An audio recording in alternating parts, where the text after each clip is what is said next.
Hello guys, good morning. இன்றைக்கு மார்கழி மாதம் 12ஆம் நாள். ஸோ இன்றைக்கி திருப்பாவை பாசுரம் 12 தான் பார்க்க போகிறோம். வாங்க வீட்டுக்குள்ளே போகலாம்.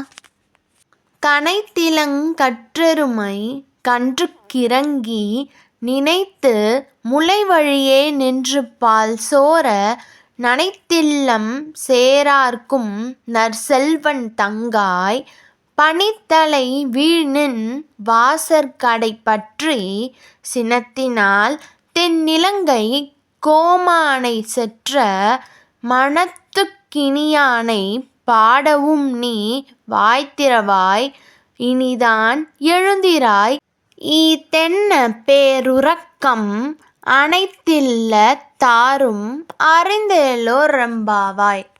பாசுர விளக்கம். எருமைகள் தங்கள் இளம் கன்றுகளை எண்ணி இரக்கத்துடன் காம்புகள் வழியே பால் சுரக்கும்.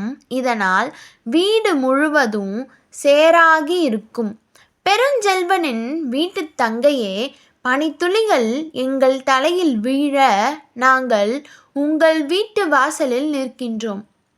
தென் திசையில் உள்ள லங்காபுரிக்கு அரசனான இராவணனை கொன்றொழித்தவனும் சிந்தனை இனியனுமான ராமனை புகழ் பாடுகிறோம்.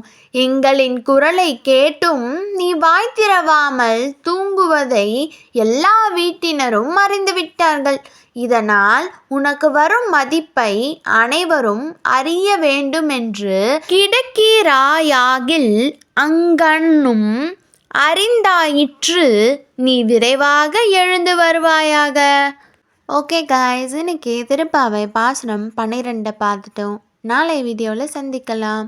லைக் பண்ணுங்கள், ஷேர் பண்ணுங்கள், சப்ஸ்கிரைப் பண்ணுங்கள். பாய்.